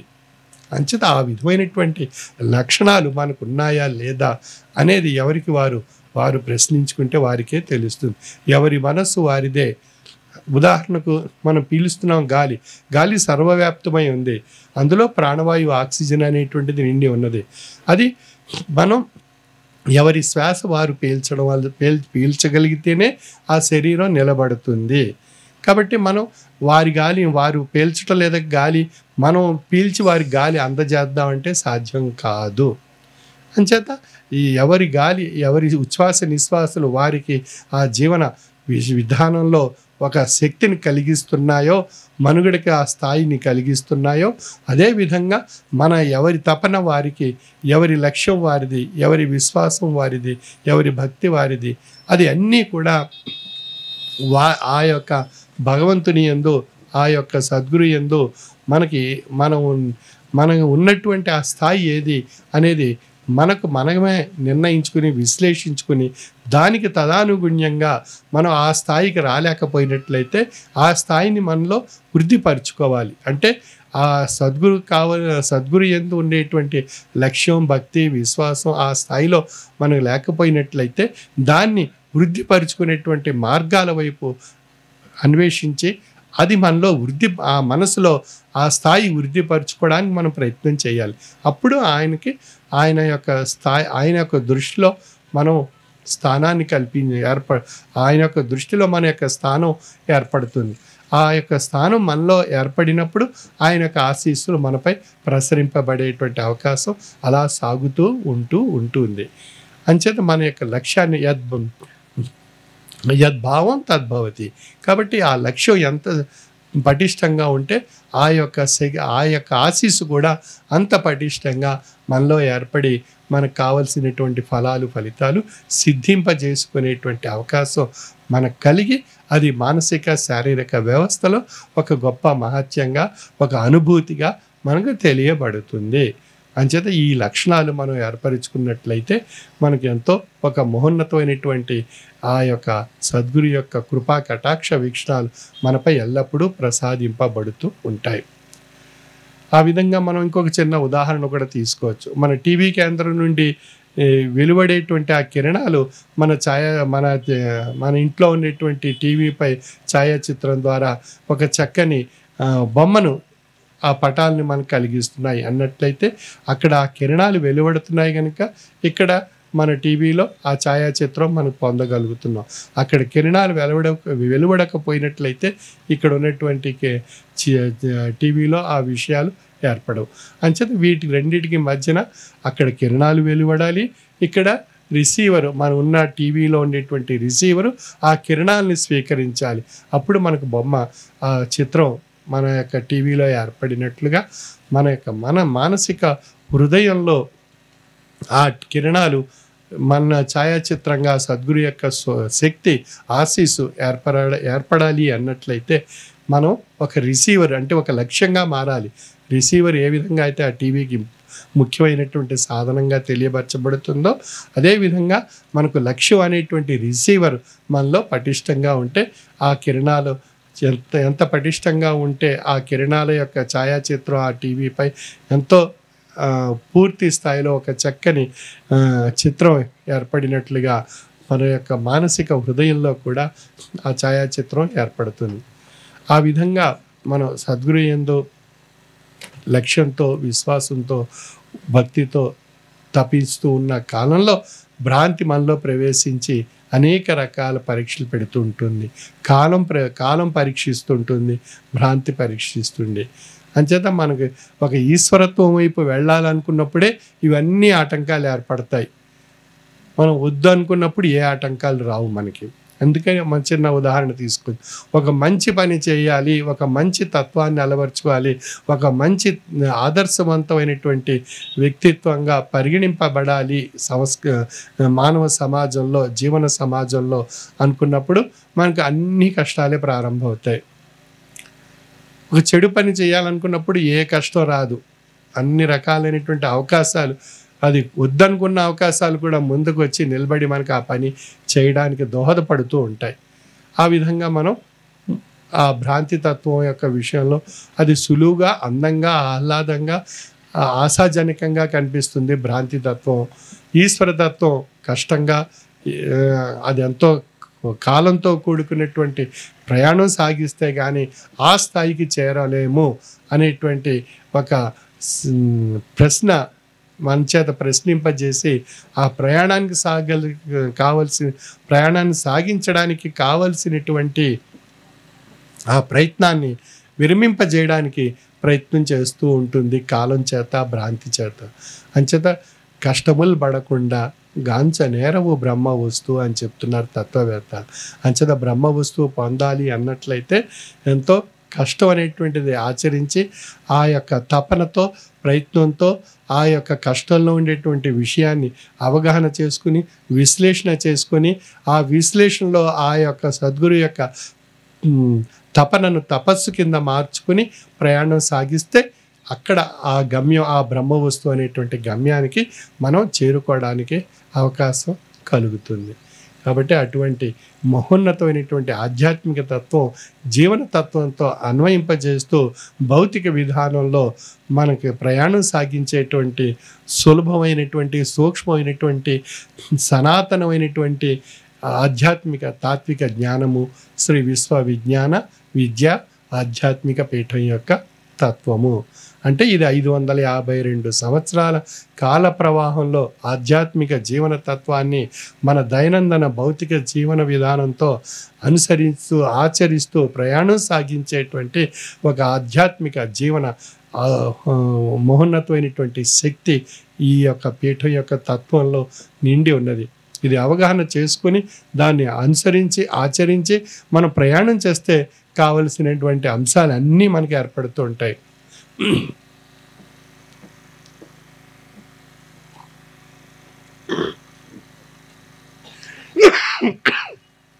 కాబట్టి ఆ ప్రయత్నం మనం చేయగలిగితే మనకి కావలసినవన్నీ మనం లభిస్తూ ఉంటాయి. అంచేత ఒక రైతు ఏం చేస్తాడు, ఎంతో కష్టపడి వారు ఆ ధాన్యపు గింజలు జల్లి అది నారు తయారు చేసి అది వరి పంట చేతికి వచ్చేంత వరకు ఆ వాతావరణాన్ని అనుకూలింపజేసుకోవడానికి ఆ భగవంతుని ప్రార్థిస్తూ ఆ పంట చేతికి వచ్చేంత వరకు ఎంతో కష్టపడి ఆ పంట ఇంటికి వచ్చిన తర్వాత ఆ సద్గురు కృప నాపై, ఆ భగవంతుని యొక్క కృప నాపై ప్రసాదింపబడింది. నా యొక్క కష్టానికి, నా యొక్క ప్రయత్నానికి, నా యొక్క తపనకు ఆ సద్గురు, ఆ భగవంతుడు కరుణ కటాక్షించి నాపై ఈ ప్రసాదాన్ని నాకు అందజేశారు అని చెప్పి సంతృప్తిగా ఆ భోజనం చేసి ఆ ప్రసాదం స్వీకరించి ఆనందంగా ఆరోగ్యంగా ఆయన యందు దృష్టి పెట్టుకొని ప్రయాణం సాగించడం జరుగుతుంది. ఆ ప్రయాణంలో ఏం చేస్తుంది, కాలం అనేటువంటిది ప్రకృతి వైపరీత్యాల రూపంలో ఏర్పడి మనకు ఆ పంట చేతికి రాకుండా లేదా ఆ పంట పండకుండా ఆ యొక్క పురుగులు ఇతరత్ర కీటకాలు ఆ పంటను హరింపజేయడం ద్వారా పంట నష్టం జరుగుతుంది. లేదా వాతావరణ మార్పులు, ప్రకృతి వైపరీత్యాల వల్ల ఆ పంట నష్టం జరుగుతూ ఉంటుంది కొన్ని సమయాలు. అప్పుడు కూడా తాను ఆ భగవంతుని ప్రార్థిస్తూ, నాకు ఈ సంవత్సరం ఈ పంట నా చేతికి రాలేదు, నాకు నీ భిక్ష ఏ విధంగా ఏర్పాటు చేస్తావు స్వామి అని చెప్పి ఆ భగవంతుడిని అర్థిస్తూ ఉంటాడు ఆ రైతు. ఆ అర్థించినప్పుడు ఆ తపనలో ఉండేటువంటి శక్తి ఆ యొక్క అర్థించే వ్యక్తిత్వం పైన ప్రసాదించి అది వారికి కావలసినటువంటి ఆ తపనకు స్పందించి ఆ యొక్క భగవంతుడు వారికి ఆ సమయంలో 40 బస్తాలు రావాల్సింది మరొక పంటలో 60 బస్తాలు పండించేటువంటి పరిస్థితి కల్పించి వారికి ఆ ప్రసాదాన్ని అందజేస్తారు. అంచేత అప్పటి వరకు వేచి నిరీక్షించి ఆ యొక్క కృపా కటాక్ష వీక్షణాలు ఆయన నుండి పొంది, ఇది ఒక పరీక్షా సమయం, ఇది నాకు పరీక్షించే కాలము అని చెప్పి తన మనసుని చక్కబరుచుకుని, తన మనసులో ప్రశ్నలు, సందేహాలు, సంశయాల రూపంలో భ్రాంతి పరీక్షిస్తున్నప్పటికీ తన మనసుని సవరించుకుని తాను ప్రయత్నం చేస్తే ఆ నిరీక్షణలో, ఆ సహనంతో ఆ సద్గురు ఆ సమయంలో ఆ భగవంతుడు కావలసినటువంటి ఆ ప్రసాదం అంతకు మించి వారికి ప్రసాదింప చేయటం జరుగుతుంది. అది వారికి అప్పుడు అనుభూతి రూపంలో, అనుభవ రూపంలో తెలియబడుతుంది. మనం సాధారణంగా చూస్తుంటాం, కొత్తగా వస్తాం, సద్గురుని కోరుకుంటాం, మన కోరికలు, ఆ కోరిక వచ్చిన వెంటనే నెరవేరుతుంది. 2 సార్లు 3 సార్లు, 4వసారి మళ్ళీ కోరికలు నెరవేరుతున్నాయి, సమస్యలు తొలగిపోతున్నాయి, అన్ని విషయాలు లభిస్తున్నాయి అని చెప్పి మనకు అదే బాటలో మనం ప్రయాణం చేస్తాం. అంటే కోరికలు అనేటువంటి ఆ గుర్రం మీద ఎక్కి మనం ప్రయాణం సాగిస్తాం. ఆ గుర్రం ఏం చేస్తుంది, కోరికలు అనేటువంటి గుర్రం ఒక్కసారిగా ఆగిపోతుంది, ప్రయాణం సాగించదు, వెనక్కి తిరోగమనం పట్టుతుంది.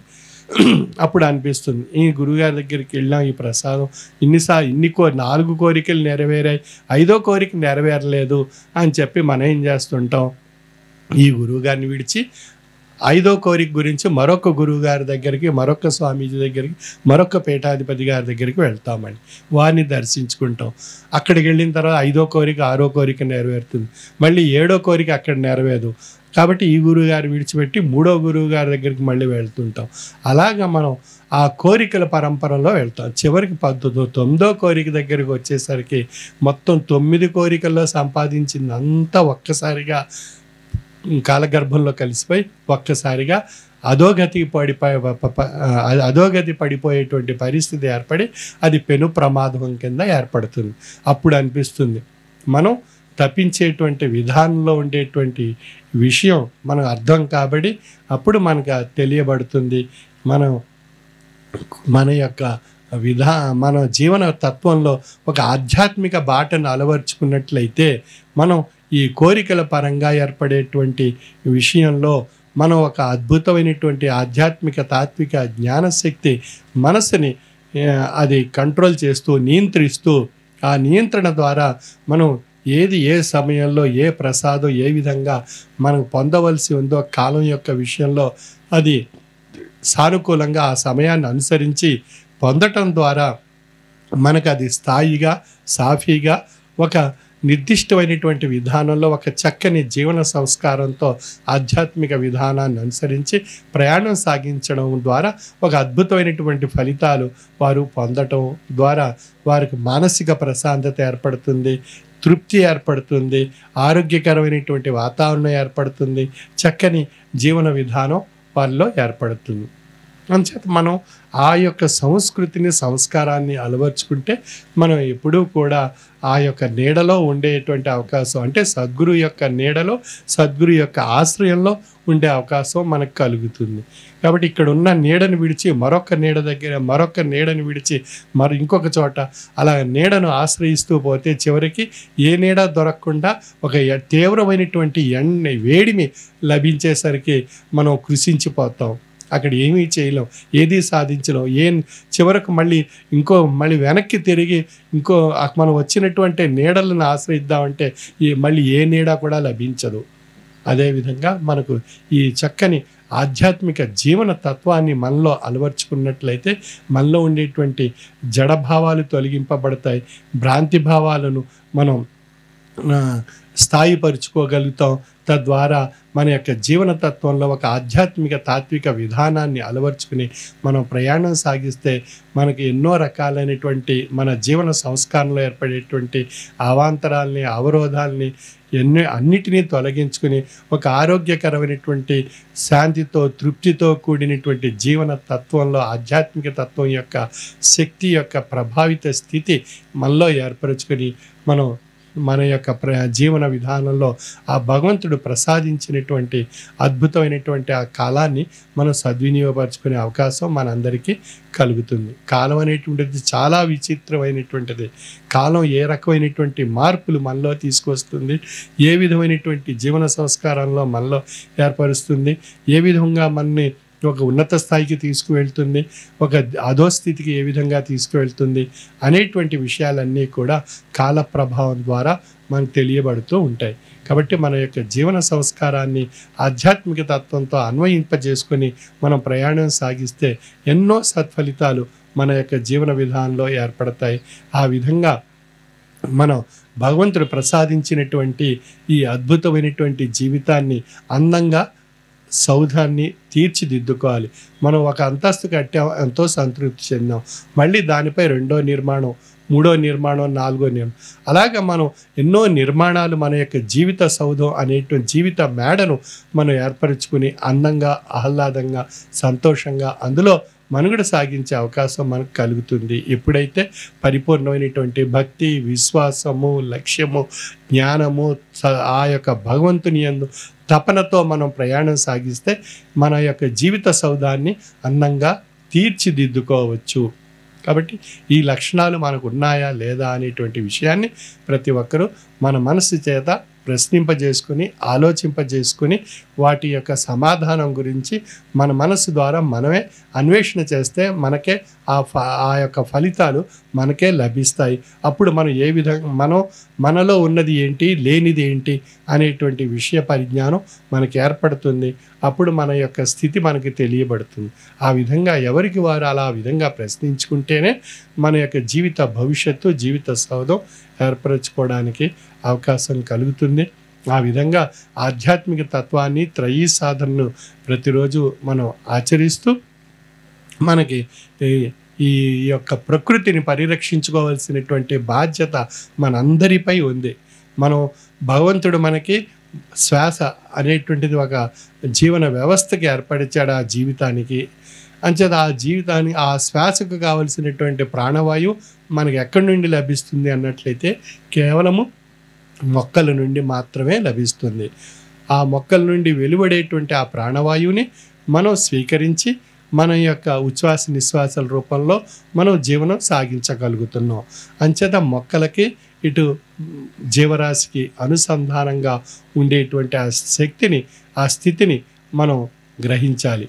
అంచేత ప్రతి ఒక్కరూ మన ఇంట్లో మనకు ఒక ఆక్సిజన్ సిలిండర్ కింద ఒక మొక్కను భావించి మనకు మనం వంట వండుకోవడానికి వంట గ్యాస్ ఎంత ముఖ్యమో అదేవిధంగా మన ఉచ్ఛ్వాస నిశ్వాసాలకు కావలసినటువంటి ప్రాణవాయువు ఒక సిలిండర్గా ఒక మొక్కను మనం భావించి మనం ఆ మొక్కలు మనం ఏర్పరచుకోగలిగినట్లయితే మన పరిసరాల్లో, మన ఇంటి ఆవరణలో, మన యొక్క చుట్టుపక్కల ప్రాంతాల్లో ప్రతి ఒక్కరూ ఇది భగవంతుని ఆజ్ఞ, ఇది సద్గురుమూర్తి యొక్క ఆజ్ఞ అని చెప్పి మనం భావించి మనం ఆ యొక్క మొక్కలను మనం పెంచాలి.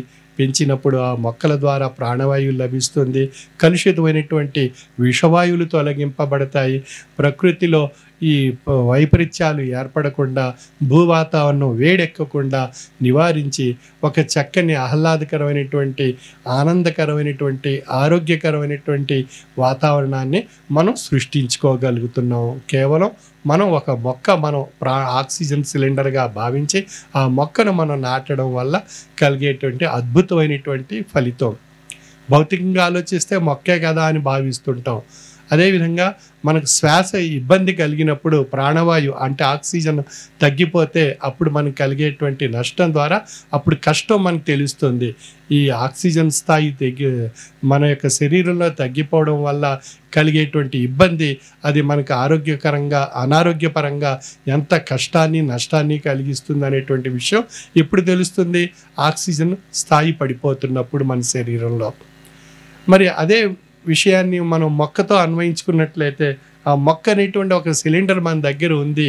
అది ఆ ప్రకృతి అనేటువంటి ఆ యొక్క శరీరానికి ఈ మొక్క అనేటువంటిది ఆక్సిజన్ సిలిండర్ కింద దానికి ఉపయోగపడినట్లయితే అది జీవరాశికి ఒక చక్కని ఆరోగ్యకరమైనటువంటి ప్రాణవాయువును పొందటం జరుగుతుంది జీవరాశి. కనుక ప్రతి ఒక్కరూ కూడా ఇది మన ప్రకృతిని మనం పరిరక్షించుకోవాలి అన్నట్లయితే మన వంతు బాధ్యత మనం నిర్వర్తించగలిగినట్లయితే మనకు చక్కని ఫలితాలు మనకు ఏర్పడతాయి. అటువంటి ఆరోగ్యకరమైనటువంటి ప్రకృతిని పరిరక్షించుకుంటూ పర్యావరణంలో భాగంగా ప్రతి ఒక్కరూ ఒక కుటుంబ సభ్యుడు ప్రతి సంవత్సరం 3 మొక్కలు చొప్పున ఆ కుటుంబంలో ఉన్నటువంటి సభ్యులందరూ ఆయా మొక్కలు ఆయా సంఖ్యను బట్టి, ఆ సభ్యుల యొక్క సంఖ్యను బట్టి 3 మొక్కలు చొప్పున ప్రతి సంవత్సరం మనం నాటగలిగినట్లయితే మనకు ఎంతో ఆరోగ్యకరమైనటువంటి వాతావరణం మనం సృష్టించుకోవచ్చు. అది మన బాధ్యత. మన ఉచ్ఛ్వాస నిశ్వాసాలకి ప్రాణవాయువు ఎంత అవసరమో అదేవిధంగా మన ప్రకృతి అనేటువంటి శరీరానికి ఈ మొక్కలు నాటి ఆ ప్రాణవాయువు ఆ ప్రకృతి శరీరానికి అన్ని మొక్కలు నాటడం ద్వారా అందించగలిగేటువంటి బాధ్యత మనం ప్రతి ఒక్కరం కూడా చేపట్టాలి. అదేవిధంగా నిరుపేదలకు మనం చేయూతనిచ్చి సహకరించేటువంటి బాధ్యతను కూడా మనం స్వీకరించాలి. ఎందువల్లన్నప్పుడు మానవ సేవే మాధవ సేవ. తోటి మానవుల్లో మాధవుణ్ణి దర్శించేటువంటి మార్గము సేవాతత్వం ద్వారా ఏర్పడుతుంది. అంచేత ఆధ్యాత్మిక జ్ఞాననేత్రము, సామాజిక సేవా నేత్రము, ఈ 2 నేత్రాల చేత మనం దర్శించగలిగినట్లయితేనే మనలో పరిపూర్ణత్వం ఏర్పడుతుంది. అటువంటి పరిపూర్ణత్వాన్ని పొంది తరిస్తూ మన యొక్క దైనందిన జీవన విధానంలో ఈ చెప్పినటువంటి 5 లక్షణాలు మనలో ఏర్పరచుకొని మనం ఆ ప్రయాణం సాగించగలిగినట్లయితే మనలో ఆ సద్గురు యొక్క, భగవంతుని యొక్క కృపా కటాక్ష వీక్షణాలు మనపై ప్రసాదింపబడి మన యొక్క జీవన విధానంలో వచ్చేటువంటి భ్రాంతి తత్వాలను అధిగమించవచ్చు, కాల పరీక్షలను అధిగమించవచ్చు. భ్రాంతి వదిలిన తత్వం ఎవ్వానికి తెలియను, తత్వమన్నా తానే కదా అనేటువంటి విషయం అప్పుడు మనకే అర్థం కాబడుతుంది. భ్రాంతి వదిలిన తత్వం ఎవ్వానికి తెలియు, తత్వమన్నా తానే కదా అనేటువంటి విషయం అప్పుడు మనకి అర్థం కాబడుతుంది. అప్పుడు సద్గురు యొక్క యథార్థమైనటువంటి శక్తిని, ఆ యొక్క సాధకుడు గ్రహించగలుగుతున్నాడు. అటువంటి స్థితికి రాగలిగేటువంటి ఒక అద్భుతమైనటువంటి సాధనే సద్గురువు మనకి 9వ పీఠాధిపతి గారు మనకు ప్రసాదించినటువంటి ఒక అద్భుతమైనటువంటి సాధన త్రయీ సాధన. అంచేత మంత్ర సాధన ద్వారా గురు స్వరూపాన్ని ధ్యానించుకుంటున్నాం. శరీర తత్వానికి, మానసిక తత్వానికి సద్గురు యొక్క జ్ఞాన సాధన ద్వారా తాత్విక ఆలోచనా శక్తిని వృద్ధిపరచుకోగలుగుతున్నాం. ఆత్మతత్వానికి ధ్యాన సాధన ద్వారా సద్గురు యొక్క అద్భుతమైనటువంటి అభౌతికమైనటువంటి తేజస్సుని మనం పొందగలుగుతున్నాం. అంచేత 3 మహాప్రసాదాలు మనకు నిత్యం లభిస్తున్నాయి. మనం కొద్దిపాటి సమయాన్ని ఆయన గురించి తప్పించి ఆ త్రయీ సాధన గురించి మనం ఆచరిస్తే మనకు కావాల్సిందంతా లభిస్తుంది. మన శరీర తత్వానికి కావాల్సింది ఇస్తున్నారు, మనకి మానసిక తత్వానికి కావాల్సింది ఇస్తున్నారు, ఆత్మతత్వానికి కావాల్సింది ఇస్తున్నారు. ఈ 3 ప్రసాదాలు ఇస్తున్నప్పుడు మనం ఆ ప్రసాదాలు పొందడానికి ఎక్కువ ఆసక్తి కనబరచలేకపోతున్నాం అనేది మన ప్రశ్న. మన ప్రశ్నకు మనమే సమాధానాన్ని ఏర్పరచుకోవాలి. ఆ సమాధానాన్ని మనలో కలిగించుకుని మన ప్రయత్నాలు మనం చేస్తే అప్పుడు కాలానుగుణ్యంగా, మన సమయానుకూలంగా క్రమేపీ ఆ యొక్క త్రయీ సాధన అనేటువంటిది మన శరీరానికి శ్వాస ఎంత ముఖ్యంగా అవసరం కలిగి ఉందో అదేవిధంగా ఆ యొక్క త్రయీ సాధన కూడా మన జీవన తత్వానికి త్రయీ సాధన కూడా ఒక శ్వాస కింద మారిపోతుంది. అంటే ప్రతిరోజు ఆచరించాలి అనేటువంటి ఒక లక్ష్యం ఏర్పడిపోతుంది. ఆ లక్ష్యంలో మనం ప్రయాణం సాగిస్తాం. ఆ ఫలితాలు మనకి మన వెంట నడుస్తూ ఉంటాయి. అంచేత మనకి ఈ భ్రాంతి వదిలిన తత్వం ఎవ్వానికి తెలియదు, తత్వం అన్నా తానే కదా అనేటువంటి విషయం అప్పుడు అర్థం కాబడుతుంది. ఆ గమ్యానికి చేరితే, అక్కడి వరకు మనం ప్రయాణం చేయగలిగితే, అక్కడి వరకు త్రయీ సాధన ఆచరిస్తూ మనం వెళ్ళగలిగితే అప్పుడు లభిస్తుంది ఆ బ్రహ్మ వస్తువు. అందుచేతే కష్టములు పడకుండా కాంచనేరువు బ్రహ్మ వస్తువు అని సద్గురువులు మనకు ప్రసాదించారు. అటువంటి ఆ ప్రసాదాన్ని మనకి ఈ రోజునే చక్కగా మనకి ఈ కొంపెల్లి సభ్యులు చేసినటువంటి ఇదోధికమైనటువంటి ఆ శ్రమదానం, త్యాగదానం చేత ఆ సద్గురువుని ఇక్కడ రప్పించుకోగలిగారు. వారి చేత ఆ ప్రబోధాత్మకమైనటువంటి సందేశాన్ని పొందగలిగే అవకాశాన్ని మన హైదరాబాద్ సభ్యులందరికీ ఏర్పరిచేటువంటి అవకాశాన్ని కలిగి వారు తరింపజేశారు. ఈ విధంగా ఈ చక్కని ఆహ్లాదకరమైనటువంటి ఈ సభా ప్రాంగణంలో మనం ఆ సద్గురువర్యుల యొక్క కృపా కటాక్ష వీక్షణాలు, ఆ భగవత్ కృపకు పాత్రలు కావాల్సిందిగా నా యొక్క మనవి. సర్వే జనా సుఖినో భవంతు. స్వామివారి ప్రసంగాన్ని విన్నాము. ఇప్పుడు తదుపరి కార్యక్రమము సేవా తత్పరత కలిగి ఉండాలని తెలియజేశారు. మరి ఆ సేవా తత్పరత యొక్క కార్యక్రమంలో భాగంగానే ఈరోజు దుప్పట్ల పంపిణీ కార్యక్రమాన్ని నిరుపేద కుటుంబాలకి కొంపెల్ల సభ్యులు వారు చేయనున్నారు. అది వీక్షిద్దాము. మరి స్వామివారి ఉపన్యాసంలో ముఖ్యంగా మనకి తపనని తపస్సుగా మార్చుకున్నట్లయితే మనం గమ్యాన్ని చేరగలమని ఎంతో అంటే చాలా ముఖ్యమైన విషయం అది మనకి. మరి వారి కొంపెల్ల సభ్యులు వారి తపననే ఈరోజు ఇక్కడికి ఈ సభా కార్యక్రమం వారు నిర్వహించుకునేటట్టు చేస్తారు.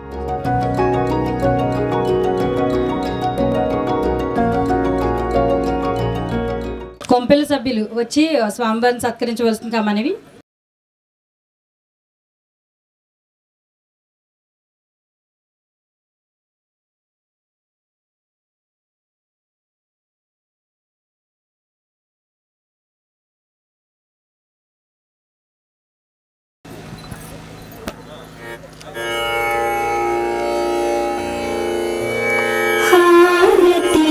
జయ జయ హారతి శ్రీ గురుదేవా హారతి జయ జయ హారతి గై గురు స్వామి హారతి జయ జయ హారతి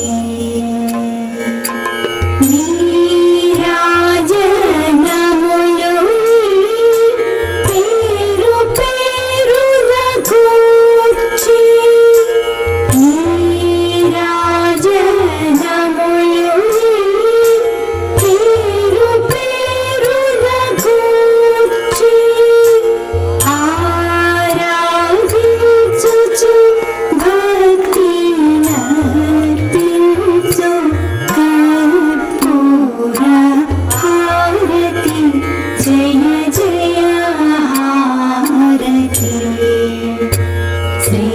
गुरुदेवा हारति जय जय हारति गै गुरु स्वामी हारति जय जय हारति परमा भक्तुलु ज्ञान भरित साध्वी बलुलु परमा भक्तुलु ज्ञान भरित साध्वी बलुलु करमूर्छि तीविरि पल्लेरमुननि सुहारति जय जय हारति श्री गुरुदेवा हारति जय जय हारति गै गुरु स्वामी हारति जय